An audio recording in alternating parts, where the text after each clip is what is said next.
My name is Gary Kibel, and I'm an attorney with the law firm of Davis & Gilbert. Sitting next to me is Alan Chappell, a privacy consultant of Chappell & Associates.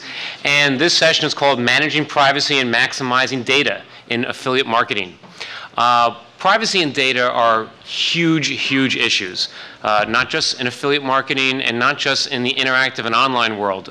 Privacy, you probably hear about it in the news all the time, affects every single industry. So it doesn't matter whether you're an affiliate marketer or you have a website or you run a shoe store.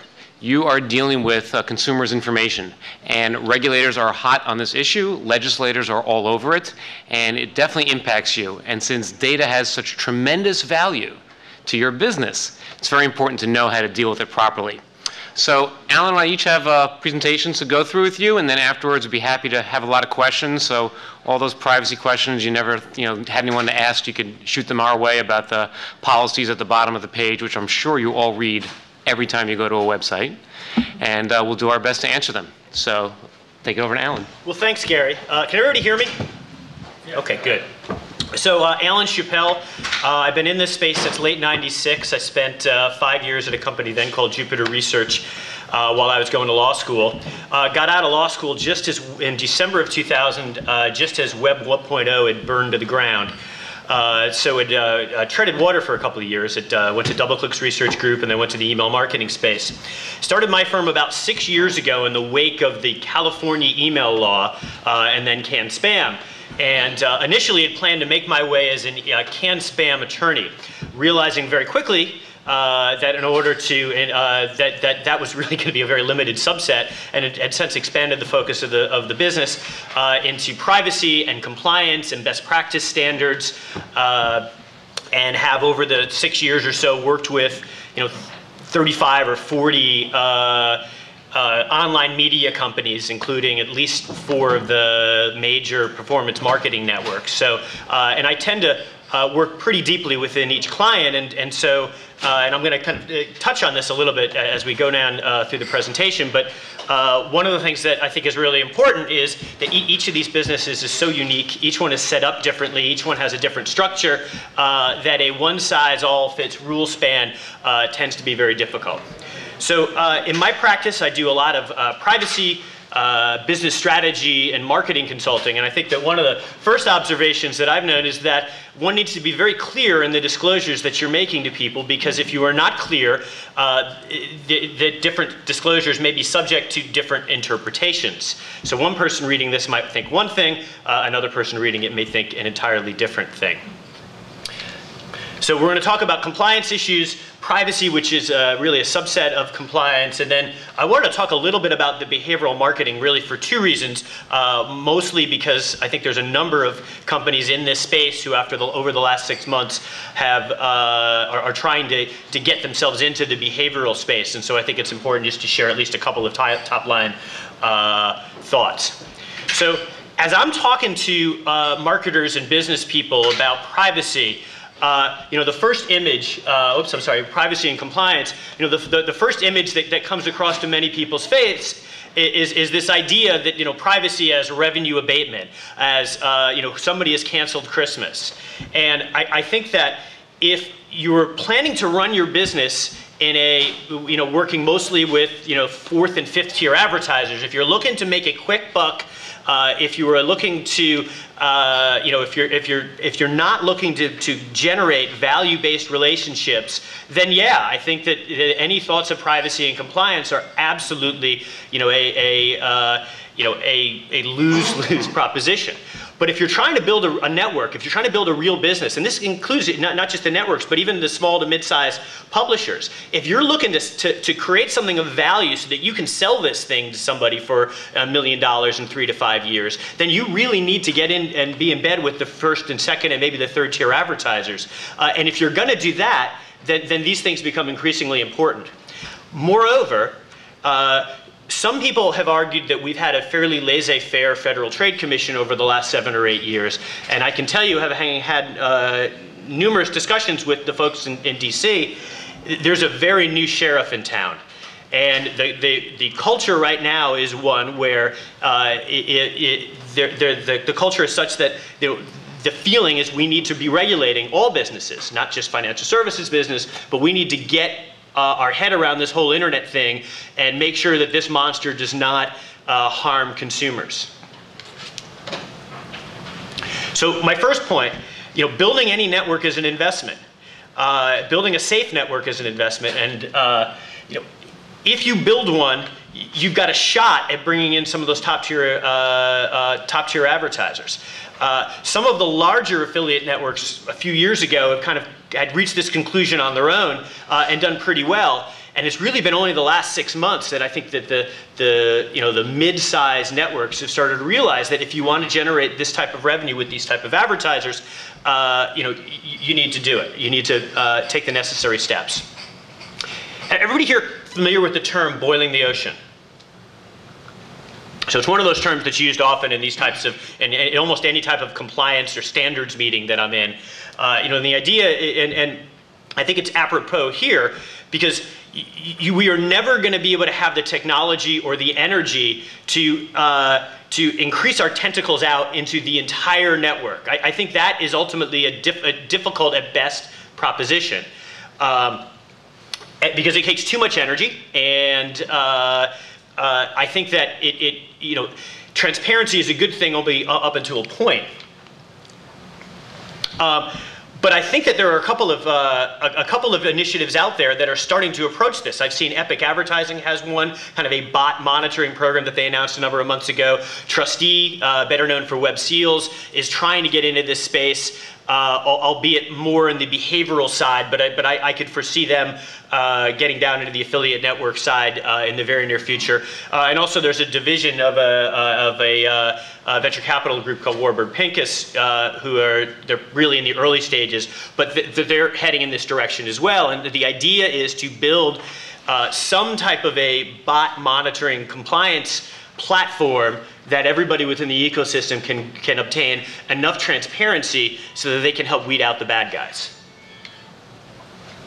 So my second overall point is that the need for some sacrifice is not limited to the networks. I think it's an absurd notion that only one group within an ecosystem is going to take the entire hit. It just doesn't make sense. And this is a difficult, having had a number of these type of conversations with publishers and advertisers, both of whom think, well, no, the networks are in charge of this and they can just kind of figure it out.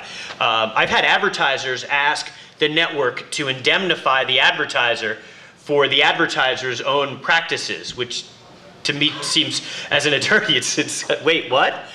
But I think that speaks to kind of the culture out there right now, which is that, oh no, the network will deal with this. And I just don't think that works unless everybody is involved. And I think this includes the publishers, and the advertisers. And I'm going to come up with a couple of specific points that those on the affiliate side might bristle at.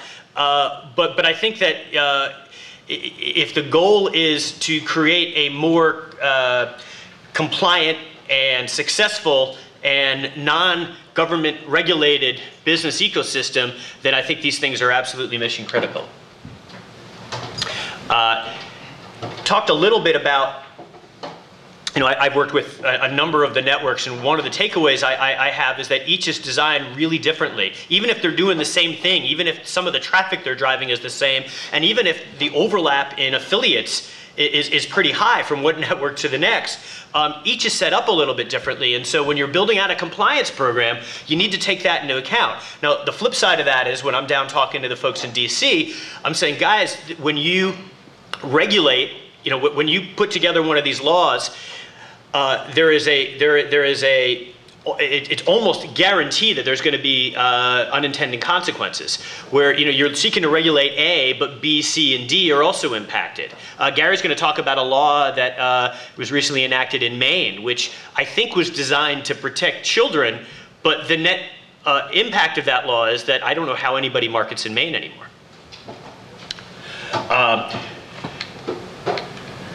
So here's kind of a broad-based thought. And everybody, I'm from New York, and I moved here in the early 90s, back when New York was considered an unsafe town.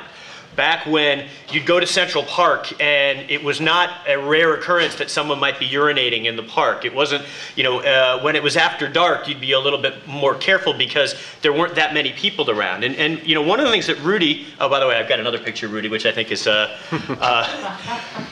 also kind of an interesting one. I would have loved it for him to have been elected president. Yeah, how could he not be elected president? Well, unbelievable. Just for that, although a better one is that they changed the Constitution and they elect Arnold Schwarzenegger as president. There are some pictures with him on the internet that I would hate to have surface back from his bodybuilding days. But anyway, back to Rudy. Rudy and Ray Kelly came up with a mantra for fighting crime. It was cut down on the nuisance stuff, and a lot of the bad crimes will go away. But the theory being that the people who were creating the nuisance crimes were more likely to also create the really serious crimes. So, the person urinating in Central Park was probably more likely than not to be the same person that might hit you over the head and try to take your wallet. And I actually think that this is a pretty good approach for the affiliate space, in that if you can get rid of the easy to identify bad guys and the problematic behavior that's relatively easier to identify, the idea is that you can clean up a fairly large swath of your network. And so a couple of thoughts here. So you want to identify the bad guys really early. There's a couple of different services out there that are creating industry blacklists or whitelists in order to identify the really bad guys as early in the process as you can. And once you can identify what the criteria are for the bad guys, and then keep them out of your network on the front end, you significantly reduce your compliance challenges on the back end. So whether it's a white list or blacklist, there are all kinds of methods of authentication to prohibit, somebody from, China setting up a P.O. box, in Florida and forwarding everything back to their P.O. box in Florida, and then these people are really hard to find. You want to address some of the commonalities around fraud. So one thought is to maybe move away from the 10-day commission payouts. Not every network has 10-day commission payouts, but a number of them do. And there's some research out there, I think a year ago, that a guy named Ben Edelman, who's a noted Harvard professor and kind of anti-spyware avenger, I guess, had put together some research and come to the conclusion that if you just extend the payout period to something like 30 days, you significantly reduce the amount of fraud on a network. Now again, this is something that a lot of publishers might bristle at. I'm a small business. I want to get paid the day after I send out an email and invoice to a client. But the reality is that if you can get publishers to buy into this idea, you'll actually be able to pay them a little bit more because you'll be addressing fewer fraud issues on the back end. Another is obfuscated traffic. In the era where X percentage of every network's publishers are driving traffic from Craigslist or from MySpace bulletin boards or from who knows where, when they're obfuscating their traffic source, you have absolutely no idea where that traffic is coming from. That's really problematic because it's very difficult to at least on the front end, to figure out, to address the fraud issues that are created by, driving traffic from Craigslist. Not to mention that is against Craigslist's terms of service as it is against MySpace's terms of service. But there are some simpler ways where obfuscated traffic becomes problematic. Some advertisers feel like a lead coming from email is more valuable to them than an email coming from search or vice versa, and are willing to pay more for that. But if your publishers are obfuscating their traffic, it's really difficult for the network to determine really where that traffic source is coming from, and you're kind of taking the publisher's word for it. So figuring out some ways to reduce the obfuscated traffic and reduce misrepresented traffic sources goes a long way towards curbing fraud. So a couple of thoughts here in terms of building a culture of compliance. And I think this applies on the advertiser side and the publisher side as well as the network side. Here's a key one, and I've seen it in innumerable networks where network employees are trading within the network as publishers. Now think about this from a financial services standpoint. I mean, they would never, ever in a million years fly. And the reason it wouldn't fly is that you can't have the people who are making the rules and running the network trade on that network. It's an inherent conflict of interest. It's incredibly problematic, but yet there's a number of publisher networks who are still engaging in this. So this may seem like a no-brainer. You want to train your employees. But again, there are a number of networks out there where this just isn't going on, where their new employees are kind of thrown into the middle of this, and as long as the meter keeps going up quickly and that publishers are generating traffic, all done. And there's very little thought towards, okay, well, is this the right kind of traffic, or should we, they have no idea that they're supposed to be looking further into this with each of their publishers, let alone, what are the things that they need to do. And I think, again, this is inherently problematic. This is a little self-serving because this is one of the things that I do, but I think that the larger networks, every single one of them now have their own dedicated privacy or compliance officer, or they've outsourced it to somebody like Gary or to somebody like me, where they get X number of hours and they're able to be, I guess, the outsourced privacy officer type of a thing. What you really can't do is put your chief revenue officer in the position to be the privacy officer. No, because that happens all the time, and I get the thought process around this, because it's like, well, the chief revenue officer 9 times out of 10 understands the network better than anybody, including the CEO of the firm, understands it on the ground level. But it's an inherent disconnect, because if the person who's in charge of driving the meter as fast and as furiously as they can shouldn't be the person who also has their foot on the brake. It just doesn't work. And you want to be monitoring your network and searching for irregularities. And this is where the trustee initiative, the one that Epic has announced, the Warburg Pincus, and I'm sure there'll be 4 or 5 other companies in this space in 6 months. But figure out a way to start looking for these types of commonalities.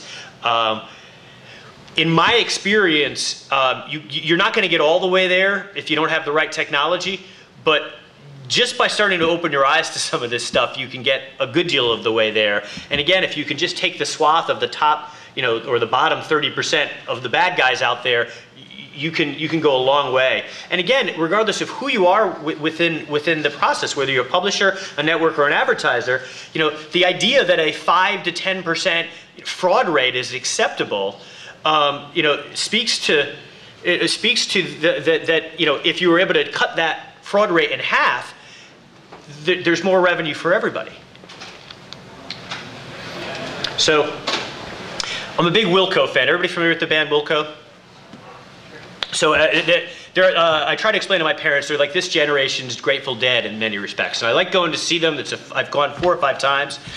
I actually went to see him on the weekend I was putting together this presentation, I guess hence the slide. But one of the things that any band that's kind of up and coming has to deal with is, how do you address your hardcore fans who have been with you for 5 or 10 years? And get them to stay on the bandwagon as you grow and develop. And I think this is an apt analogy for many of the networks, because I've heard a lot of grumbling from the publishers in particular around, well, why do we have to deal with these new rules? I've been on this network and I've been a good citizen for 3 years, and why do I have to deal with these kinds of rules? And it's certainly a legitimate argument. In some instances, I think the networks can work around that by setting up premium publisher programs, so that when you go through, you take extra steps as a publisher, then you're allowed to, then you get kind of a loosened rules, or you get some level of benefit. But this, to my larger point, is that I think the publishers really do need to understand that they're going to need to take a hit here in some respects, but that's going to hopefully be a short-term hit, and be one that years down the line you're going to have a real valuable business, and that won't be based on kind of the quick hit. It'll be based on your valuation might be in the same as a real media company, a media and advertising company, and one can foresee in the next round a whole host of equity and venture capital companies buying up some of the more successful publishing networks. But in order to get there, those publishers need to be able to demonstrate that they're going to be a safe investment, so that the investors are not buying themselves a regulatory issue and not buying a short-term business that isn't real. So a couple of thoughts on privacy. Gary's going to go into this in pretty great detail. My first thought is from the consumer standpoint.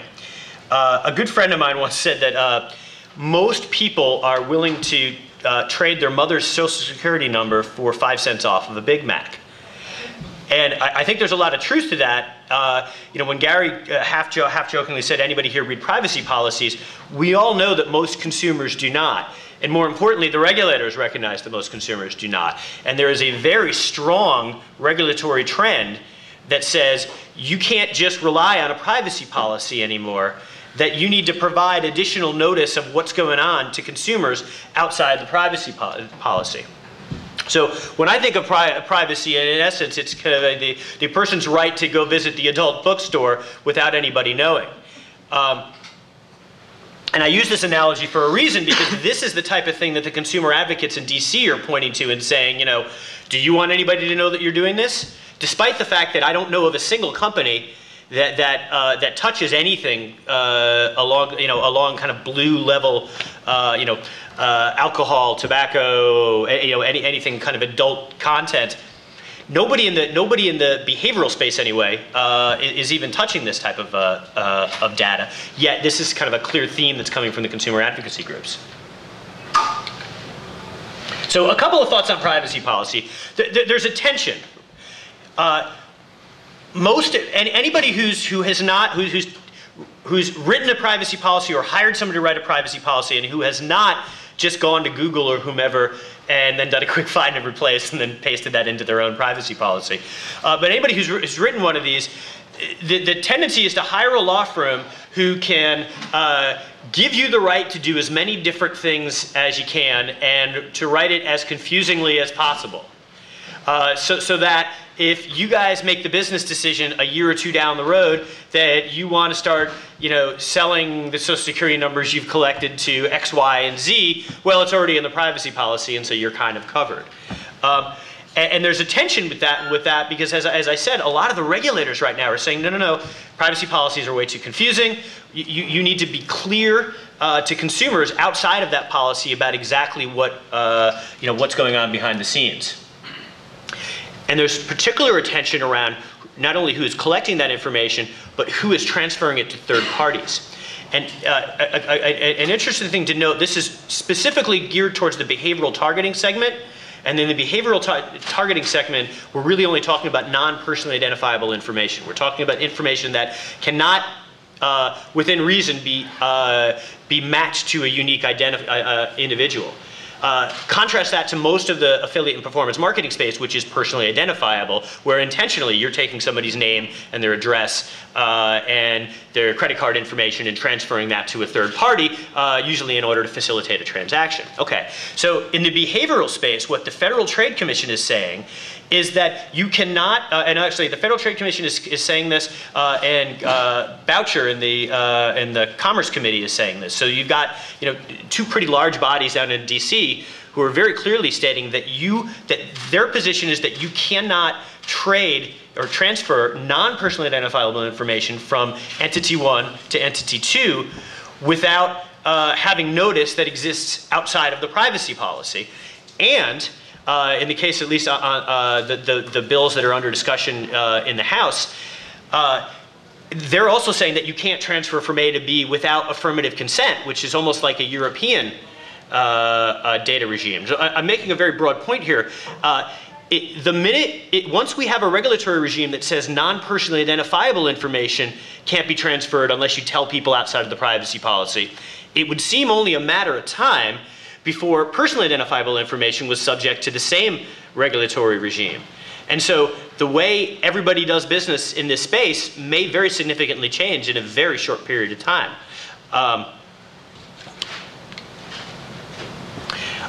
Just a quick note, this also goes to folks who might be looking to sell themselves at some point down the road.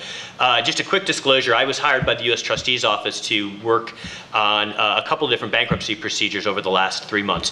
One being Chrysler, the next being GM, and then Eddie Bauer. And interestingly, none of those organizations had ever contemplated that they might be going through a bankruptcy procedure. And so they lacked a one-sentence statement to the effect of, in the case we go bankrupt, or in the case that we decide to sell ourselves, the information that we collect on you will be an asset that is transferred as part of that transaction. Thing is, if you don't have that language, then the bankruptcy law says that that the U.S. Trustee's Office needs to hire somebody like me, and I need to evaluate whether or not you have the right to transfer that information from point A to point B. So it may seem like a really small nit, but I can tell you for companies large and small, this is increasingly becoming an issue, and so you kind of behoove yourself to, at the very least, have that one-sentence disclosure in there for a whole host of reasons. Talk a little bit about mobile and privacy. Within the affiliate space, most of the things going on in mobile were around ringtone and mobile content sales. Some of the worst things that I've seen in my 12 years in this space pertain to the affiliate marketing space and mobile content, where it actually had affiliate networks manipulating children as affiliates and getting them to manipulate other children to get them to buy ringtone things under all kinds of false and deceptive practices. I haven't been as involved in that space over the last year. My hope is that that started to dwindle down, if not entirely go away. But I think the larger point I want to make is that again, we're in a very new regulatory environment here. The FTC is going to be a lot more active. It's going to be increasingly difficult to, again, get away with this type of behavior. I've got a couple of thoughts on behavioral marketing. How are we doing on time, Gary? Am I okay? Like another 3 or 4 minutes. Okay. Yeah, that's good. Okay. So I wanted to talk a little bit about this. I already made a couple of comments on behavioral, but I'm seeing a bunch of companies in this space looking to enter the behavioral space and become behavioral networks, and increasingly a number of companies who I guess you would call offline data companies trying to enter into the behavioral space. And I just kind of, and having worked with a number of them, I have a couple of just general observations. The first is that the traditional rules around direct marketing do not apply. If I had $1 for every time I've worked with a client who said, well, wait a minute, I don't understand. This makes no sense. We've been doing business like this for 20 years, and now you're telling me that I can't do X, Y, and Z just because I'm in the behavioral space? Why is that? That makes no sense. And I say, well, it is because it is. Because the Federal Trade Commission has made some very clear statements about what you are and we're not allowed to do. The IAB and the 4As and the DMA have set their own standards around what does and does not work. And the reality is that do not enter this space unless you're working with somebody who knows what they're doing, because the Federal Trade Commission is absolutely positively going to come down on somebody in the behavioral and marketing space. And it would seem to me that the #1 candidate would be a company from the traditional direct marketing world, or who is looking to take online data, offline PII and move that online in one way or another. That is absolutely the #1 candidate right now in my mind for the Federal Trade Commission to come in and to step in and to make an example out of somebody. And one of the reasons for that is because the folks in that space think, well, if I'm CAN-SPAM compliant, then what I'm doing is okay, and it just doesn't work that way. So I think I know I want to give Gary a chance to speak. The only other thing is don't be cute with these rules. The Federal Trade Commission right now is not in the mood for cute. I don't know if anybody's been reading the statements of Commissioner Leibowitz. I don't know if anybody saw the New York Times article a couple of days ago. They are absolutely rattling their saber and making all kinds of statements that probably should have people quaking in their boots a little bit, because you're going to see a $100 million company reduced to next to nothing, sometime in the next 6 months, because somebody did something that they shouldn't have done. So thank you very much. I'll turn this over to my friend Gary. Okay. Thank you very much, Alan. And all right, here we go. Okay, so that was a very good overview, and now I'm going to try to get into a couple of nuggets. I'll give you a couple of legal tips and tricks, so when you go back to your businesses, you can have something really practical to apply When you speak to your attorney, him or her will think that you've been cheating on them because you're so knowledgeable now. Privacy and security in America. Everyone thinks, privacy, that's my right. Famous quote from Benjamin Franklin: any society that would give up a little liberty to gain a little security will deserve neither and lose both. Privacy is what we have in our society. Well, a different quote coming from the high-tech industry from Scott McNeely of Sun Microsystems: you have zero privacy anyway. Get over it. His point is there's so much data out there. Unbelievable amounts of data out there. Now, I don't think the regulators would like that quote and agree with it. They still think that you do have a right to privacy, but there's so much information out there and you're involved in it, so you need to be careful. Well, 5 key takeaways from this presentation. Number 1, you need to understand in your business where your data is coming from. Data is flying in from every different direction. You got to know who's delivering it to you and how did it get to you. Number 2, understand who owns the data. You look into the fine print of a lot of agreements you sign, you may realize, hey, wait a minute, I don't own this data that's even the result of my own campaigns. So if I don't own it, how am I going to use it and monetize it? Pay attention to ownership. Number 3, despite ownership, you may own it as between you and another party. That's wonderful. But if the law says you can't use it because you haven't made certain disclosures or there's some other prohibition, then ownership's not going to mean much. Number 4, know when to ask questions. No one's really an expert in every single little thing. If you came up to me afterward and said, Gary, I have a really important question about a privacy regulation in Liechtenstein, can you answer it now? I'm going to say no. I'll have to get European counsel to help you. So know when to ask questions and know when it's above your expertise and you need to get someone else involved. And number 5, don't be deceptive. You heard Alan say a second ago, don't try to be cute. In the online space, if you were just upfront and transparent and clear, that solves so many problems. Don't be deceptive. If it seems too good to be true, you're being sneaky, it's probably going to result in some problems. Okay, consumer expectations. If you can't read the bottom of the slide, it says, what's to prevent some total stranger anywhere in the world from paying my bills?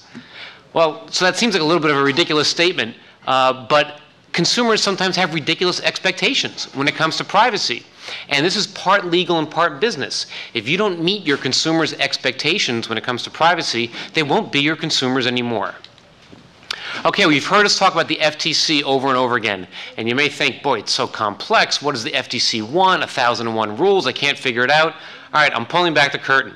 These 5 things. These are called their Fair Information Practice Principles, and these permeate every single privacy issue the FTC touches. So if you keep these in mind, you'll be in good shape. Notice, put consumers on notice about what you're doing. Choice, give consumers a choice. Access, give consumers access to the information that they've given you. Security, a big issue, keep security with anything you collect. And enforcement, kind of practice what you preach. You need to go about and enforce your rules. And it's all about transparency and consumer expectations. You keep those 2 things in mind and you'll see they play throughout every issue. All right, Alan talked a bit about consumer-facing privacy policies.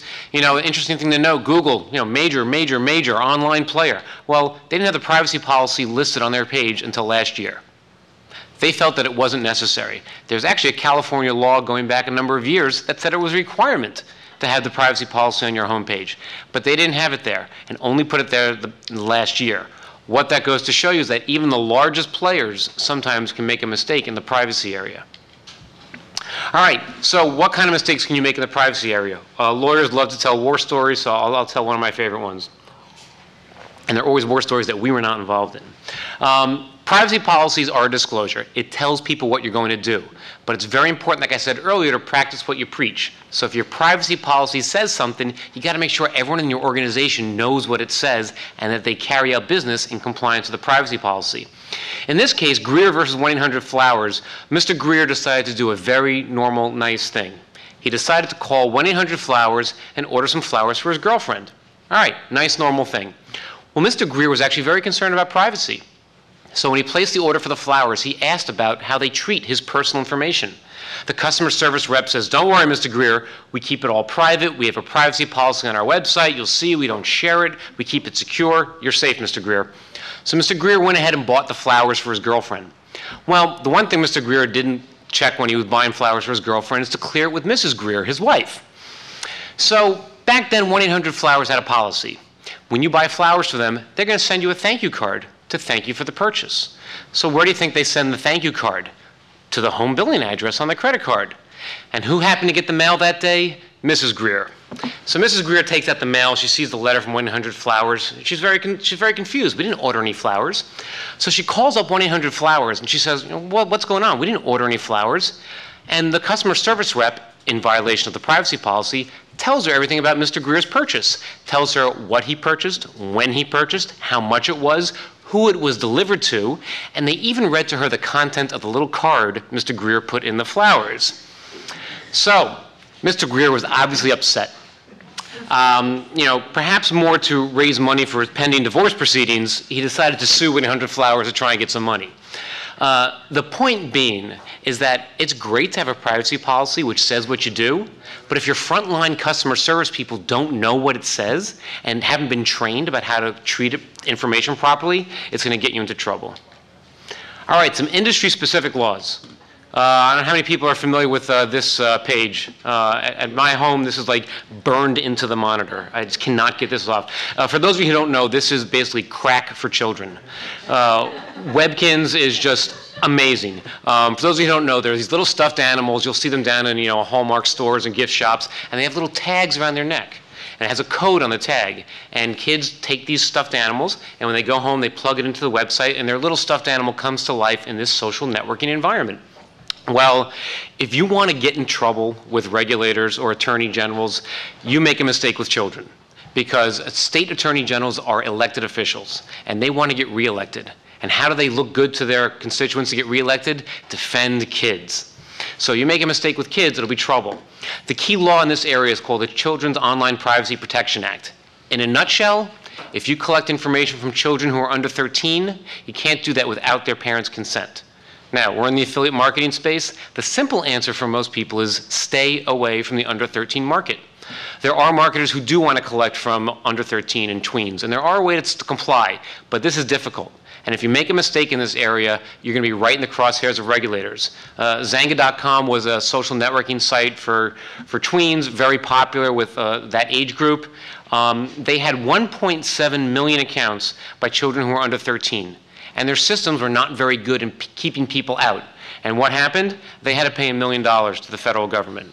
So you don't want to make a mistake. And believe me, I've seen it through personal experience with clients. The FTC doesn't care if you say, I didn't know, I made a mistake, my systems were faulty.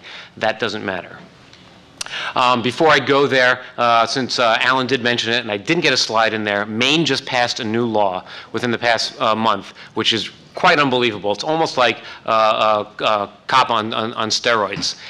Goes through and doesn't set 13 as the limit. It says minors. You can't collect information from minors without consent. What's a minor? Anyone under 18 in Maine. But then they go further. Even if you get the information, they said you can't use the personally identifiable information to market to those minors. Basically, Maine has closed off the marketing industry from using personal information to market to 17-year-olds, 16-year-olds. You can't send them a packet about, test prep or college admissions. It's a real problem, and the industry is going to be struggling with this. Yes? What about the mobile landing page? Why they use it? What's that? Mobile landing page. About their landing page? Yeah, but mobile one, yeah? Mobile content. Yeah, for mobile. I mean, COPA is going through a revision with the Federal Trade Commission, and one of the specific things is they're going to apply to mobile, and because they feel that's a gap. But also, the law applies not just to if you are directly targeting children, but if you reasonably think that it will appeal to them. So it's very broad, and it's actually going to get a little bit broader when the new regulations come out next year. All right, data and security. You've heard us say again and again to keep things secure. How many people have gotten one of those security breach letters in the mail that says, your information's been exposed? Yeah, I got one from BJ's. I got one from TJ Maxx. You can tell I'm not a very high-end shopper. If there's a security breach of Bergdorf Goodman, I'm safe. Nothing's going to happen to me. But the reason this is happening is because the People's Republic of California, back in 2003, decided to pass a very unique law. Now, I come from the IT space. Now, I used to be an IT guy before I was a lawyer. And back then, if we had a security problem, what we would do is we'd fix the problem, and then when it was done, we'd sit around the room and point at each other and say, now don't tell anyone about this problem. Well, California turned it completely on its head. They said, if you have a security breach, you've got to go out and tell all the people whose information was exposed? Well, we now have 45 states that have security breach notification laws. And guess what? It's 45 different laws. I'm dealing with clients today, right now, who have security breaches and need to get out notices, and it is very painful because of the 45 different standards we have to comply with. A very simple fix to a lot of these laws: encrypt your information. But that's a challenge for a lot of companies because of cost. Two very unique laws that are out there right now. The state of Nevada, I don't know if anyone here is located in Nevada, but Nevada enacted a very unique law that says that if you're located in Nevada and you transmit personally identifiable information through outside of your internal system, you have to encrypt it. This is a law requiring encryption. And this is one that is making businesses in Nevada jump up and down because they say, whoa, whoa, yes, encryption's a best practice. But to require me to have everything encrypted, if I take a flash drive out of my office, it must be encrypted. That can be a very expensive thing for companies to implement. And probably the biggest thing in the privacy industry is Massachusetts. Alan knows very well, whenever we speak to clients right now and you want to talk to them about issues, all they say is, Massachusetts, I'm too busy, Massachusetts. Massachusetts has enacted a law which has been pushed back twice, but it goes into effect next year, which says that any business that maintains personal information about a resident of Massachusetts, that just doesn't mean just businesses located in Massachusetts. That means if you're in New York and you have information about Massachusetts residents, then you have to have a written information security practice program. Now, while that's always a best practice, this is a law that says it must be a written program. So in other words, if the regulator comes knocking on your door, I want to see your program, they're not going to wait a month for it. You should have it. It's a requirement. And there are 12 specific items in this law that you must have in your written program. So the message to an organization is, if you have information, personally identifiable information, even if it's not of Massachusetts residents, put your policies down in writing, because that's going to protect you from a lot of these new laws that are coming out.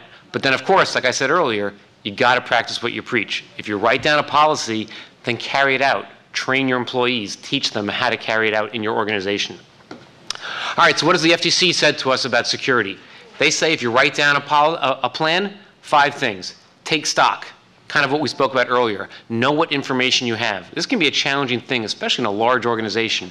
Where is the data located? You know, if you're an affiliate and you run the business out of your home, you got your laptop, boom, there's my data. Or it's in, with my one hosting provider.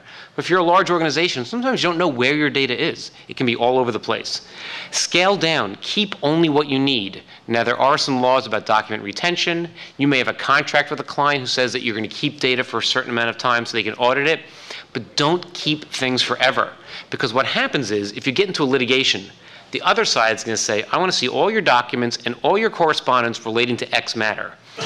And if you've been saving it for 20 years, you're going to be like, oh my God, it's going to take me a lifetime to put this information together. And you can't delete it at that point. It's too late. You're going to have to produce it. So don't keep what you don't need. And if you try to do this afterwards, deleting it, you can end up wiping out a company. There was a little mom and pop shop called Arthur Anderson. They don't exist anymore because of this. Because one of their attorneys, after they got notice of an investigation, said, oh, why don't you nudge, nudge, wink, wink, take care of the document retention policy, which says we should delete stuff. Well, now that company's gone. And that's the reason why. Lock it, keep your information secure. Pitch it, don't just throw it out behind the store in the dumpster. Shred it, destroy it properly. Another war story, CVS just paid a lot of money to the Federal Trade Commission because their pharmacies were taking prescriptions and bottles from used prescriptions and just dumping them in the dumpster behind the store. And a reporter from an Indianapolis news station went dumpster diving.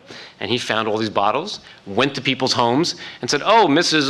Krababble, why are you taking the so-and-so medicine? And recorded that on film.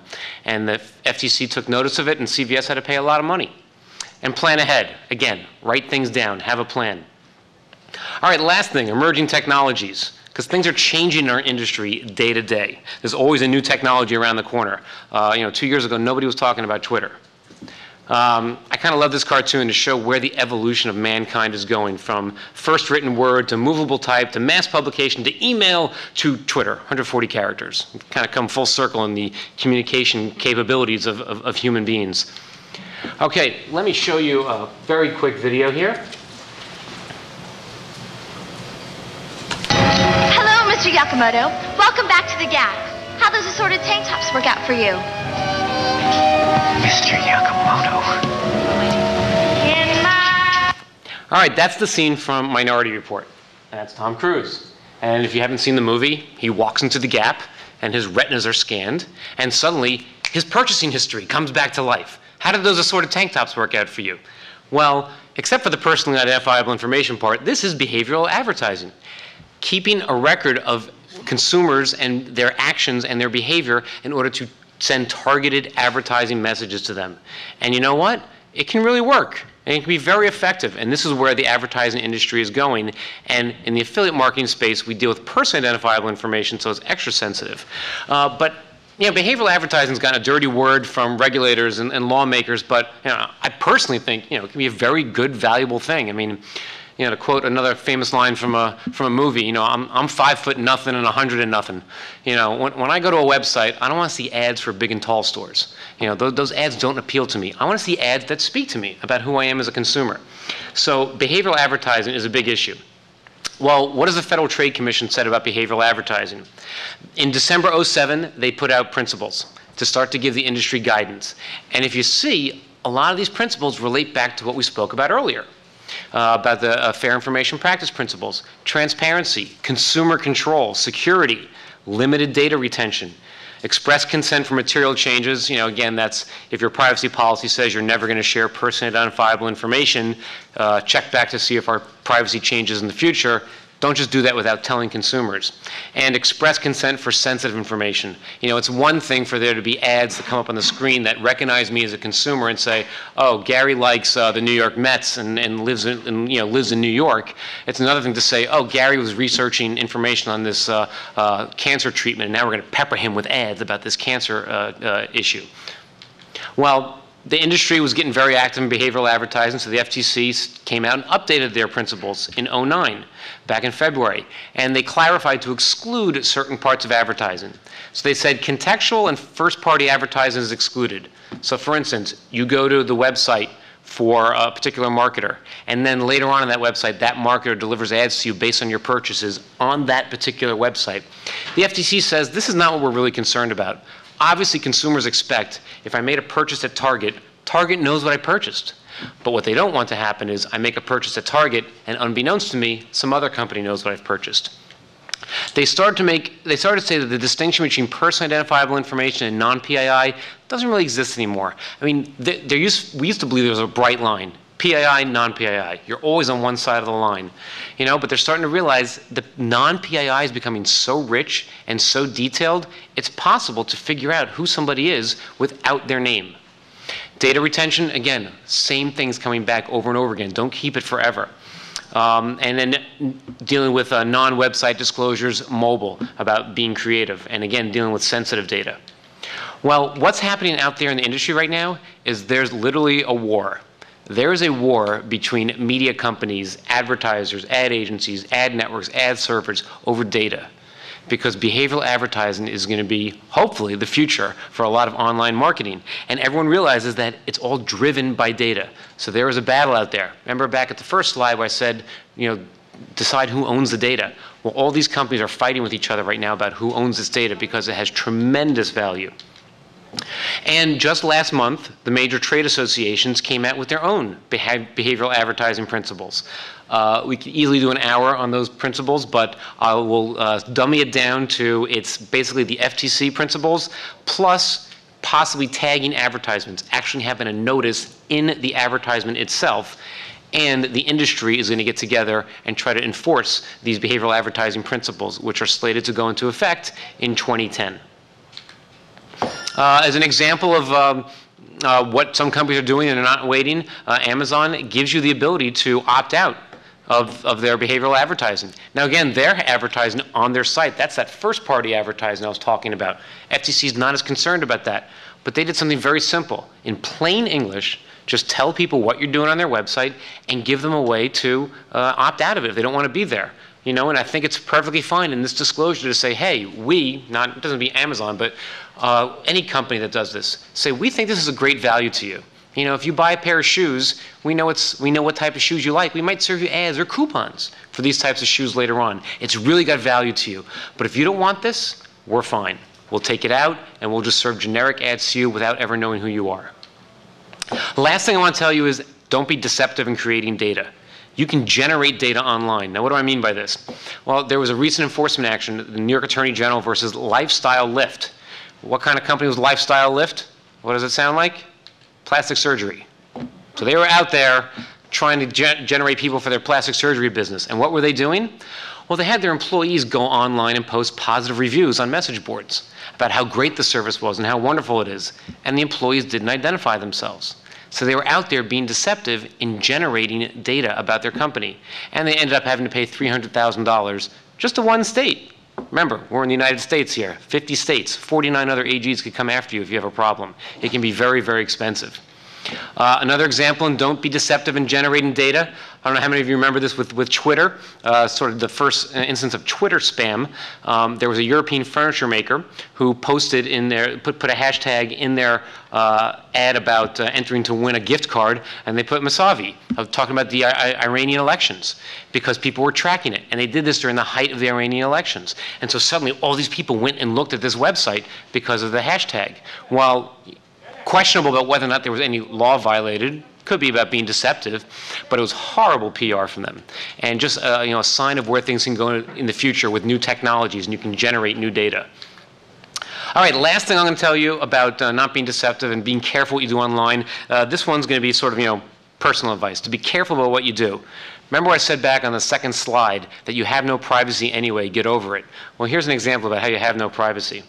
There was a bank intern named Kevin Colvin, and he sent a notice to his employers. He worked on the West Coast, and he said, Paul, Jill, I just want to let you know that I won't be able to come into work tomorrow. Something came up at home, and I had to go home to New York this morning for the next couple of days. I apologize for the delayed notice. It sounds like a family emergency. Most employers would be totally understandable. They said, go ahead, it's fine, you deal with your family. Well, when he was in New York, he went to a party, because it was October 31st, as you can tell from the email there. It was a Halloween party, and he posted some of his pictures on Facebook. And Facebook's not that private, even though you have your friends. And guess who saw it? Paul. And Paul wrote back, Kevin, thanks for letting us know. Hope everything's okay in New York. Cool wand. Well, the point being there, again, nothing is truly private. So be careful about what you do online, because there's data all over the place, and somebody's going to see it and find it. And again, the last takeaway is there. Again, know where the data is coming from, know who owns it. Again, how can you legally use it, because ownership's not enough. Know when to ask questions, and just be a good guy. If you're not being a good guy, something bad's going to happen. All right, and with that, with the whopping 1.5 minutes left, we can open it up for questions. If there are any questions from the audience? No questions at all? All right, so you all gain 90 seconds back in your life. Thank you very much for coming, and please fill out the evaluations.